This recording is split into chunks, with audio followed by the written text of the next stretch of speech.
Hi guys, you are watching CS Atul Jain classes. देखो, हम लोगों ने जीएसटी स्टार्ट किया हुआ था। जीएसटी में लास्ट क्लास में हम लोग सेक्शन 7 डिस्कस कर रहे थे। सेक्शन 7 में दिया क्या है, स्कोप ऑफ सप्लाई। उस सेक्शन 7(1) में हम लोगों ने 4 सब सेक्शन डिस्कस किए थे। एक तो था सेक्शन 7 सब सेक्शन 1, दूसरा था section 7 sub section 1A, third one is section 7 sub section 2 and fourth one is section 7 sub section 3, right. तो ये 4 सब सेक्शन हम लोगों ने डिस्कस किए थे। उसी को हम लोग आज थोड़ा सा और डिटेल में डिस्कस कर रहे हैं, राइट। डिटेल्ड एनालिसिस कर रहे हैं सेक्शन 7 की। ठीक है जी। देखो, सेक्शन 7 की बात कर रहे थे हम लोगों ने लास्ट क्लास में सेक्शन 7 डिस्कस किया था, तो उसी सेक्शन 7 की बात हम लोग यहाँ कर रहे हैं आज। ठीक है। इस सेक्शन 7 में हम लोगों ने देखो 4 सब सेक्शन पढ़े थे। एक तो हम लोगों ने पढ़ा था सबसेक्शन 1, एक हम लोगों ने पढ़ा था सबसेक्शन 1A, एक हम लोगों ने पढ़ा था सबसेक्शन 2 और एक हम लोगों ने पढ़ा था यहाँ सबसेक्शन 3। ये 4 सबसेक्शन पढ़े थे हम लोगों ने, राइट। ये जो सबसेक्शन 1 था ना भाई, फिर हमने इसके 3 सब क्लोजेस पढ़े थे। सेक्शन 7 सबसेक्शन 1 के 3 सब क्लोज पढ़े थे। फिर हम लोग 3 क्लोजेस पढ़े थे, सब क्लोज भी नहीं बोलना चाहिए। सेक्शन 7 सबसेक्शन 1 का क्लोज ए पढ़ा था, क्लोज बी पढ़ा था एंड क्लोज सी पढ़ा था, राइट। क्लोज ए में क्या दिया हुआ था, इंक्लूसिव लिस्ट थी किसकी, सप्लाई की। उसकी एब्रीविएशन क्या बनाई थी हम लोगों ने, वो हम लोगों ने बनाया था STBELRLD।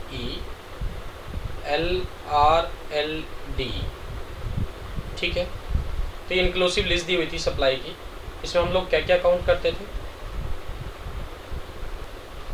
S stand for sale, T stand for transfer, B stand for barter, E stand for exchange, L stand for licence, R stand for rental, L stand for lease and D stand for disposal. ये सब क्या है, ये सब supply में ही count होंगे, provided. इसमें कंडीशन भी थी है ना, ये सब सप्लाई में ही काउंट होंगे, प्रोवाइडेड। 2 कंडीशन होती कि विद कंसीडरेशन होना चाहिए एक तो,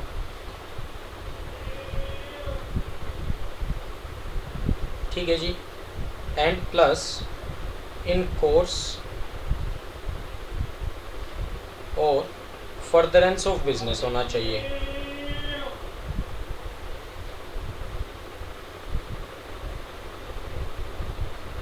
ठीक है। तो सेक्शन 7 सबसेक्शन 1 क्लोज ए क्या बोल रहा है, सेक्शन 7 सबसेक्शन 1 क्लोज ए में ना आपको एक लिस्ट दे रखी है, इंक्लूसिव लिस्ट सप्लाई की। और क्या कह रहा है वो, STBELRLD। ये सब चीज़ें किस में काउंट होंगी, सप्लाई में काउंट होंगी, प्रोवाइडेड की विद कंसीडरेशन हो, प्लस इन कोर्स और फर्दरेंस ऑफ बिजनेस हो।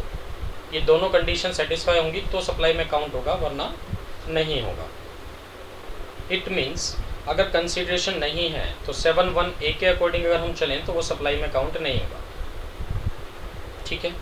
और चलो विद कंसीडरेशन तो है, बट इन कोर्स और फर्दरेंस ऑफ बिजनेस नहीं है तो भी वो सप्लाई में काउंट नहीं होगा।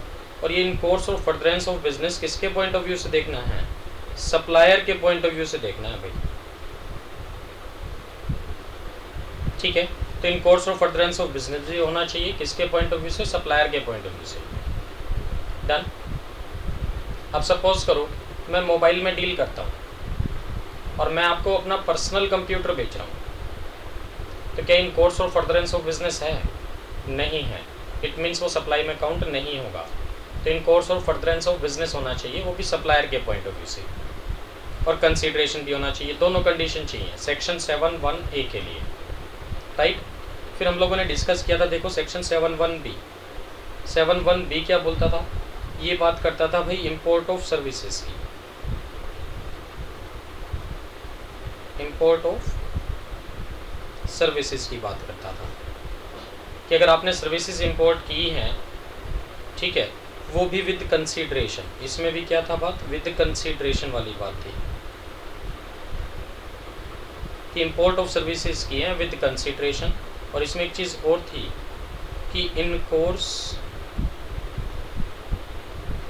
इसको ऐसे नहीं ऐसे लिख देता हूँ, थोड़ा और ज़्यादा क्रिस्टल क्लियर रहेगा, बेटर प्रेजेंटेशन रहेगा। विद कंसीडरेशन होना चाहिए।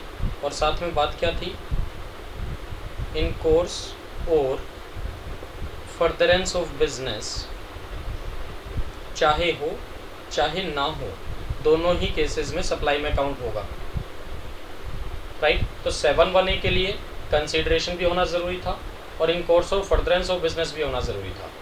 बट 7(1)(b) के लिए वहाँ सिर्फ बात हो रही है इंपोर्ट ऑफ सर्विसेज की और किसी चीज़ की बात ही नहीं कर रहा है वो 7(1)(b). तो अगर आप इंपोर्ट ऑफ सर्विसेज करते हो वो भी विद कंसीडरेशन, तो चाहे in course of furtherance of business हो चाहे ना हो, तो वो सप्लाई में काउंट होगा। इट मीन्स यहाँ तो पर्सनल पर्पज़ के लिए अगर आपने इंपोर्ट किया है ना, तो वो भी सप्लाई में काउंट होगा, वो ये कहना चाह रहा है। डन। और देखो जो इंपोर्ट ऑफ सर्विसेज हैं, क्या ये 7(1)(a) में कवर अप होती हैं? नहीं होती हैं। तो ध्यान रखना, import of services, import of services not covered in section 7(1)(a), क्योंकि 7(1)(b) स्पेसिफिकली बात कर रहा है, वो स्पेसिफिक प्रोविज़न है 7(1)(b) इंपोर्ट ऑफ सर्विसेज के लिए। डन। फिर हम लोगों ने क्या डिस्कस किया था, देखो सेक्शन 7(1)(c). 7(1)(c) क्या बोलता था, ये बात करता था उन एक्टिविटीज़ की, activities specified in schedule 1, activities specified in schedule 1, वो भी सप्लाई में काउंट होंगी, ठीक है। और इसमें एक कंडीशन और भी है शेड्यूल 1 में, ये भी लिखा हुआ है कि even without consideration, even without consideration, समझ रहे बात, कि जितनी भी एक्टिविटी शेड्यूल 1 में दी हुई है वो सब भी सप्लाई में काउंट होंगी, चाहे पड़ी कंसीडरेशन ना हो, विदाउट कंसीडरेशन ही क्यों ना हो, फिर भी सप्लाई में काउंट होगा। और इसमें ना देखो 4 पैरा दिए हुए हैं, पैरा 1, पैरा 2, पैरा 3, पैरा 4। किसकी बात कर रहे हैं हम लोग, शेड्यूल 1 की, सेक्शन 7(1)(c) शेड्यूल 1। तो शेड्यूल 1 में 4 पैरा दिए हुए हैं, जिसमें पैरा 4 जो है ना, वो भी इंपोर्ट ऑफ सर्विसेज की ही बात कर रहा है। किसकी बात करता है, वो भी इंपोर्ट ऑफ सर्विसेज। तो अगर मैं इंपोर्ट ऑफ सर्विसेज की बात करूं, तो भाई एक तो ये रहा इंपोर्ट ऑफ सर्विसेज,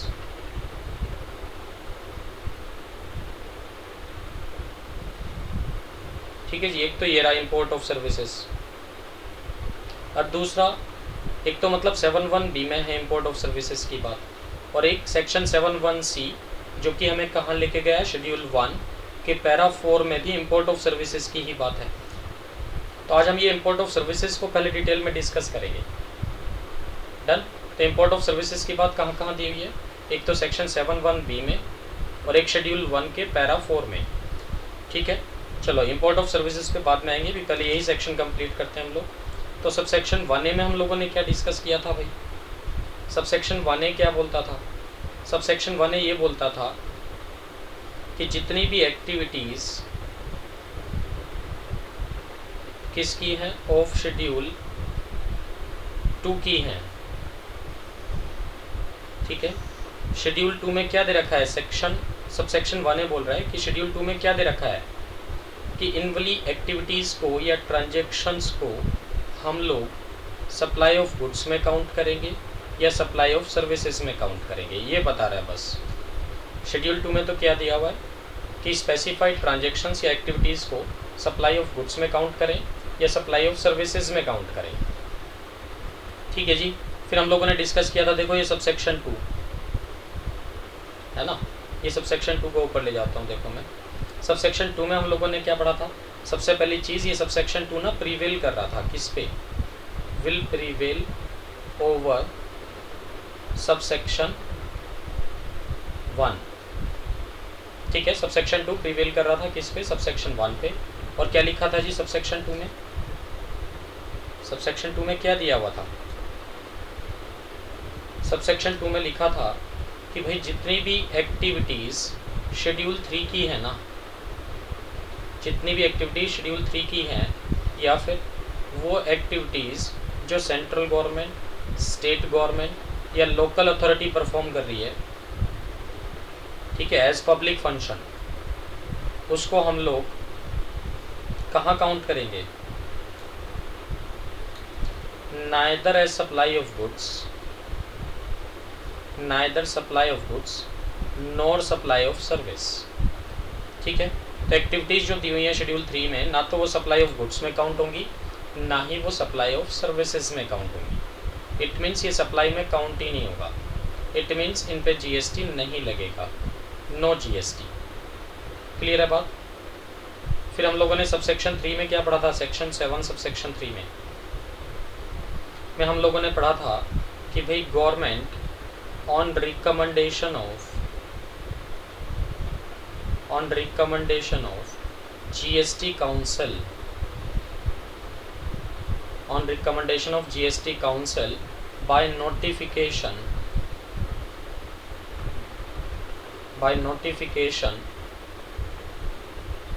स्पेसिफाई कर सकती है कुछ ट्रांजैक्शंस को जो ना तो neither supply of goods treat होंगे nor supply of services treat होंगे। ठीक है, तो देखो गवर्नमेंट नोटिफाई कर सकती है on the recommendation of GST council, power दिए हुए इसमें सेंट्रल गवर्नमेंट को, राइट। तो ये था ओवरऑल जो हम लोगों ने डिस्कस किया था लास्ट क्लास में।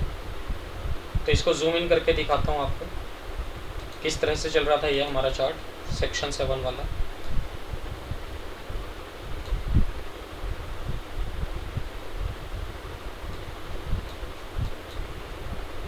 ठीक है, ये है जी लो सेक्शन 7 ओवरऑल। तो सेक्शन 7 के हम लोगों ने कौन कौन से सबसेक्शन पढ़े थे, subsection 1, subsection 1A, subsection 2, subsection 3। Subsection 1 जो था उसके 3 क्लॉजेस थे, क्लोज ए, close B, close C. Close ए में इंक्लूसिव लिस्ट थी कि ये सब चीज़ें सप्लाई में काउंट होंगी, प्रोवाइडेड दो कंडीशन थी यहाँ। ठीक है, प्रोवाइडेड की कंसिडरेशन भी होना चाहिए, in course of furtherance of business भी होना चाहिए। तो फर्स्ट कंडीशन कंसिडरेशन है, second condition in course of furtherance of business, दोनों एक साथ सेटिस्फाई होंगी तो सप्लाई में काउंट होगा, वरना नहीं होगा। 7(1)B में हम लोगों ने पढ़ा था इंपोर्ट ऑफ सर्विसेज की बात। ठीक है, चाहे इंपोर्ट ऑफ सर्विसेज था, चाहे in course of furtherance of business हो चाहे ना हो, बट कंसिडरेशन होना ज़रूरी था, वो भी सप्लाई में काउंट होगा। तो कंसिडरेशन होना ज़रूरी था 7(1)B के लिए भी, but in course of furtherance of business ज़रूरी नहीं था। सबसेक्शन 2 में हम लोगों ने क्या पढ़ा, सबसेक्शन 1A में क्या पढ़ा था हम लोगों ने, एक्टिविटीज़ ऑफ शेड्यूल 2।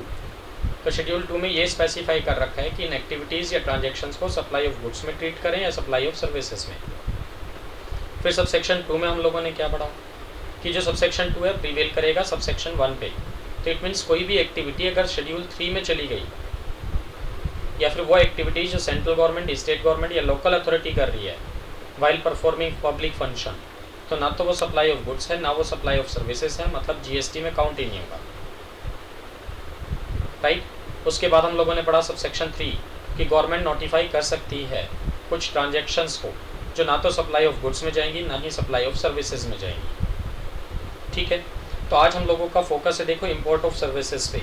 तो इंपोर्ट ऑफ सर्विसेज की अगर मैं बात करूँ ना ओवरऑल, तो ये इंपोर्ट ऑफ सर्विसेज एक तो सेक्शन 7(1)B में दे रखा है आपको, और एक 7(1)C के 7(1)C कहाँ लेके जा रहा था आपको, शेड्यूल 1 में। और शेड्यूल 1 में कितने पैरा हैं, पैरा 4 हैं। तो it means import of services की बात करूँ तो एक तो 7(1)B है, लो मैं लिख देता हूँ यहाँ। इंपोर्ट ऑफ सर्विसेज की अगर मैं बात करूँ तो एक तो सेक्शन 7 सबसेक्शन 1 क्लोज बी बात कर रहा है इंपोर्ट ऑफ सर्विसेज की, और एक सेक्शन 7 सबसेक्शन 1 क्लोज सी। और क्लोज सी तो हमें कहाँ लेके जा रहा है भाई, शेड्यूल 1 में। ठीक है जी, और ये जो शेड्यूल 1 है इसमें 4 पैरा थे आपके, para 1, para 2, para 3 and para 4। तो ये पैरा 4 में भी इंपोर्ट ऑफ सर्विसेज की ही बात है। यहाँ इंपोर्ट ऑफ सर्विसेज की बात नहीं कर रहे हैं हम, ठीक है। तो इंपोर्ट ऑफ सर्विसेज 7(1)(b) में है और शेड्यूल 1 के पैरा 4 में है। तो आज हम इन दोनों को ही डिटेल्ड एनालिसिस कर रहे हैं, 7(1)(b) और शेड्यूल 1 का पैरा 4, राइट। तो देखो जी, section 7(1)(b) and 7(1)(c), right, ये दोनों हम लोग डिस्कस कर रहे हैं इंपोर्ट ऑफ सर्विसेज से रिलेटेड, ठीक है जी। तो हम लोग जो यहाँ डिस्कस कर रहे हैं अब सिर्फ इंपोर्ट ऑफ सर्विसेज की बात कर रहे हैं आज।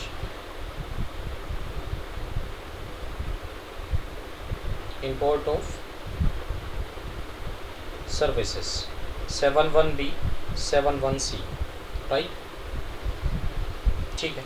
तो देखो 7(1)(b) में हम लोगों ने क्या पढ़ा था इंपोर्ट ऑफ सर्विसेज से रिलेटेड, कि अगर आप सर्विसेज इंपोर्ट करते हैं वो भी फॉर अ कंसीडरेशन, और साथ में क्या लिखा हुआ है देखो, वेदर और नॉट इन कोर्स और फर्दरेंस ऑफ बिजनेस हो चाहे ना हो।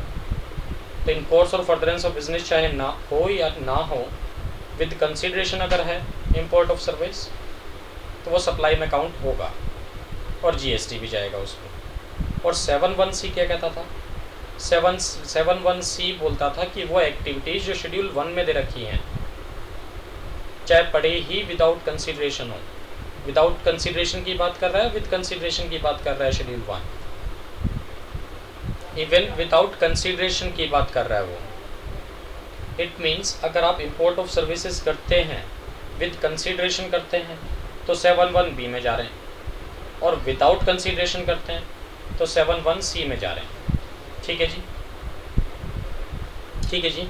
तो सेक्शन 7 सबसेक्शन 1 क्लोज बी तो क्या बोल रहा है कि अगर आपने सर्विसेज इंपोर्ट की हैं फॉर अ कंसीडरेशन, चाहे वेदर और नॉट इन कोर्स और फर्दरेंस ऑफ बिजनेस हो चाहे ना हो, तो वो सप्लाई में काउंट होगा। और सेक्शन 7(1)(c) क्या कह रहा है कि अगर आपने सर्विसेज इंपोर्ट की हैं इवन विदाउट कंसीडरेशन ही क्यों ना हो, वो भी सप्लाई में काउंट होगा। तो 7(1)(b) तो किसकी बात कर रहा है, विद कंसीडरेशन की, और 7(1)(c) किसकी बात कर रहा है, विदाउट कंसीडरेशन की। ये बात याद रखना है। तो 7(1)(b) में तो सिर्फ इतनी सी बात है कि अगर इंपोर्ट ऑफ सर्विस है, इंपोर्ट ऑफ सर्विस है वो भी फॉर कंसीडरेशन है, तो वो सप्लाई में काउंट होगा चाहे इन कोर्स और फर्दरेंस ऑफ बिजनेस हो चाहे ना हो, डन। और 7(1)(c) क्या कह रहा है, ये 7(1)(c) क्या कहता है डिटेल में हम लोग डिस्कस कर रहे हैं। देखो अभी यहाँ 7(1)(c) हमें लेके गया था शेड्यूल 1 में। शेड्यूल 1 में 4 पैरा है। पैरा 4 बात करता है इंपोर्ट ऑफ सर्विसेज की। तो क्या कहता है देखो, शेड्यूल 1 का पैरा 4 है ना, कह सकते हैं शेड्यूल 1 का पैरा 4 क्या कहता है, import of services even without consideration की बात कर रहा है, right.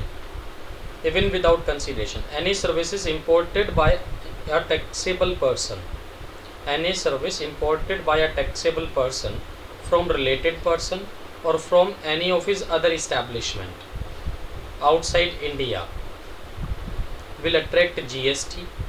Thus, for example, if head office which is located out of India provides interior designing services to its branch office in India, the service will be taxable under GST. तो ये कहना चाह रहा है आपका हेड ऑफिस है, मान लो ये लो जी, ये इस वाले केस में लेके चल रहा हूँ, आपका हेड ऑफिस है, कहाँ है, यूएस में है, आपकी ब्रांच कहाँ है, मुंबई में है,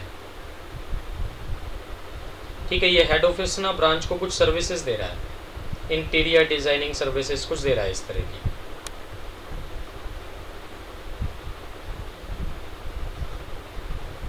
डन। तो क्या हेड ऑफिस ब्रांच से पैसा चार्ज करेगा, नहीं। तो विदाउट कंसीडरेशन हुआ कि नहीं हुआ, बिल्कुल हुआ जी। इंपोर्ट ऑफ सर्विस है कि नहीं है, बिल्कुल है। तो ये भी सप्लाई में काउंट होगा, वो ये कहना चाह रहा है, राइट। और देखो जो टैक्सेबल वर्ड यूज़ किया था ना अभी हमने यहाँ, इस टैक्सेबल वर्ड को अब हटा दिया, it has been omitted. Therefore import of service by any person, इसका मतलब पहले तो क्या था कि भाई इंपोर्ट कौन कर रहा था, ये जो ब्रांच था ये टैक्सेबल पर्सन था, मींस जीएसटी में रजिस्टर्ड था, ये लायबल टू पे भी था जीएसटी, ठीक है। तो पहले तो इसका क्या था कि टैक्सेबल होना कंपलसरी था, मीन्स जीएसटी में रजिस्टर्ड होना ज़रूरी था, तभी वो इंपोर्ट की बात कर रहा था यहाँ। अब इन्होंने टैक्सेबल वर्ड हटा दिया, मतलब मान लो वो चाहे पड़े ही जीएसटी में रजिस्टर्ड नहीं है, नॉट रजिस्टर्ड,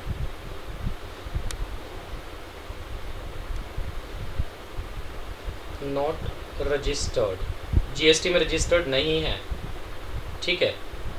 मान लो वो एग्जम्प्टेड सप्लाई करता है सिर्फ, तो देखो अगर सिर्फ एग्जम्प्टेड सप्लाई करेगा तो उसको आईटीसी मिलेगा नहीं, जीएसटी देना नहीं है, इसलिए उसने रजिस्ट्रेशन नहीं कराया। ऐसा कोई पर्सन सर्विसेज को इंपोर्ट कर रहा है आउटसाइड इंडिया से, राइट, तो वो भी अब कवर अप हो जाएगा। तो पहले कवर अप नहीं हो रहा था वो, क्योंकि वो टैक्सेबल पर्सन नहीं था। अब टैक्सेबल पर्सन को हटा दिया, इस वर्ड को ओमिट कर दिया। इसका मतलब वो टैक्सेबल पर्सन हो चाहे ना हो, अगर वो सर्विसेज इंपोर्ट कर रहा है आउटसाइड इंडिया से तो वो जीएसटी में कवर अप होगा, सप्लाई में काउंट होगा, राइट, ठीक है जी। तो इन शॉर्ट 7(1)(b की अगर हम बात करें तो यहाँ क्या ज़रूरी है, इन कोर्स और फर्दरेंस ऑफ बिजनेस ज़रूरी है कि कंसीडरेशन ज़रूरी है? कंसीडरेशन ज़रूरी है। 7(1)(b के लिए क्या चीज़ ज़रूरी है? कंसीडरेशन ज़रूरी है। और 7(1)(c) या शेड्यूल 1 के पैरा 4 के लिए कंसीडरेशन की ज़रूरत नहीं है, बट हाँ इन कोर्स और फर्दरेंस ऑफ बिजनेस तो होना चाहिए, इन कोर्स और फर्दरेंस ऑफ बिजनेस तो होना चाहिए। और यहाँ हम लोगों ने क्या पढ़ा था कि इन कोर्स और फर्दरेंस ऑफ बिजनेस की भी ज़रूरत नहीं है, ठीक है। तो 7(1)(b में कंसीडरेशन चाहिए, चाहे इन कोर्स और फर्दरेंस ऑफ बिजनेस हो चाहे ना हो। 7(1)(c) में क्या कह रहे हैं, इन कोर्स और फर्दरेंस ऑफ बिजनेस चाहिए, चाहे कंसीडरेशन हो चाहे ना हो, राइट। चलो तो बाकी डिफरेंसेस डिस्कस करते हैं 7(1)(b) 7(c) में, बल्कि एक बार इस पैराग्राफ को पूरा पढ़ लेते हैं हम लोग। तो क्या कहते हैं, देखो, now the word taxable has been omitted, therefore import of services by any person from related party और from any of his other establishment outside India in course और furtherance of business is deemed to be supply even if made without consideration, right?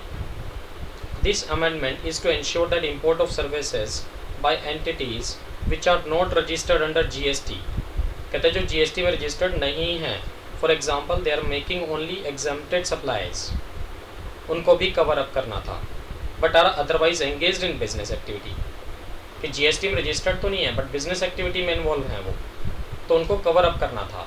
इस amendment का purpose, किस amendment का purpose, जो इन्होंने taxable word को remove किया उसका पर्पस यही था, ठीक है, कि भाई चाहे पड़े ही जीएसटी में रजिस्टर्ड ना हो तब भी सप्लाई में काउंट होगा, मीन्स जीएसटी तो देना पड़ेगा,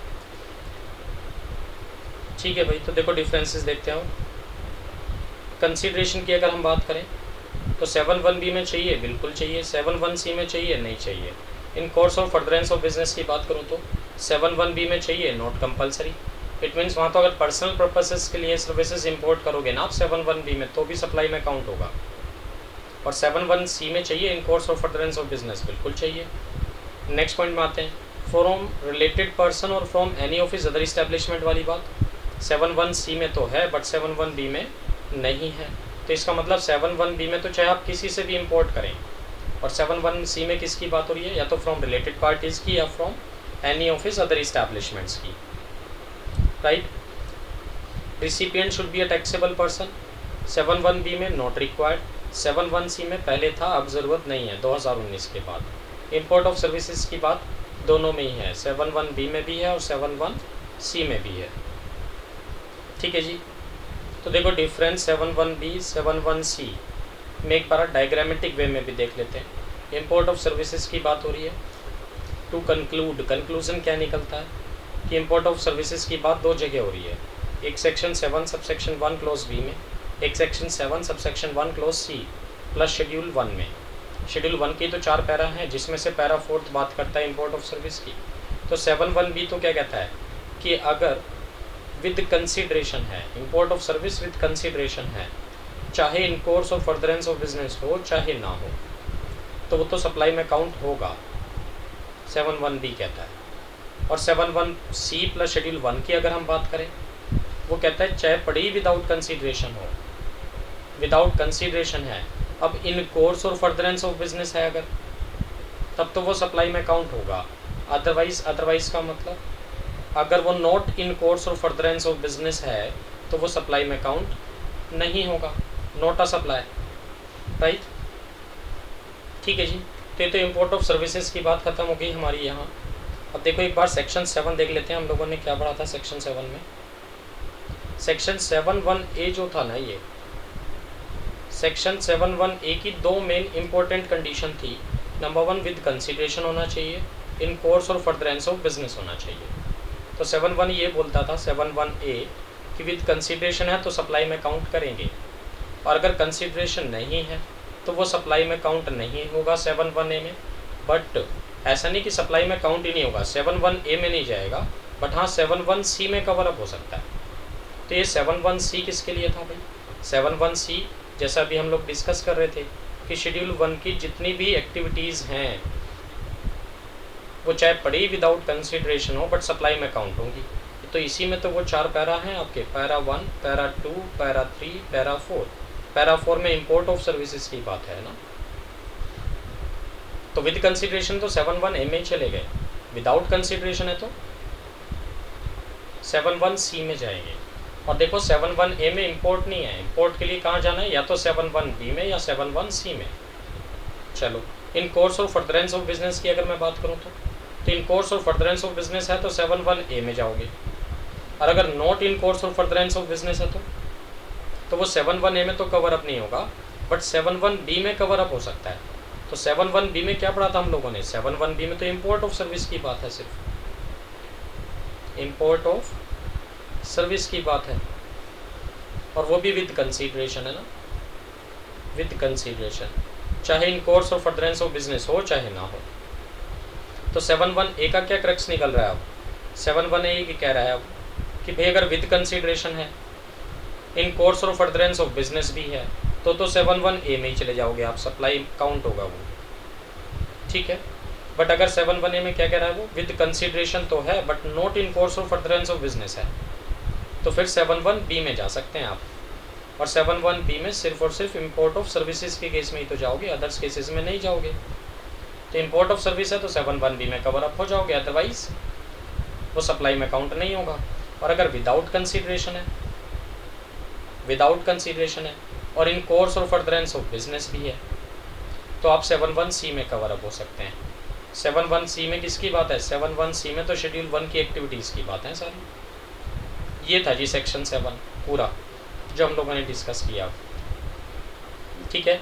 अब हम नेक्स्ट क्लास में क्या करेंगे? शेड्यूल डिस्कस करेंगे, पहले शेड्यूल 1, शेड्यूल 2, शेड्यूल 3, तभी आगे की बात जो है वो पूरी समझ में आएगी अच्छे से। तो नेक्स्ट क्लास में अब हम लोग क्या स्टार्ट करेंगे? 7(1), 7(2), 7(3, सॉरी 7(1), 7(2), 7(3 तो हम लोग ऑलरेडी डिस्कस कर चुके हैं। तो नेक्स्ट क्लास में हम लोग क्या डिस्कस करने वाले हैं?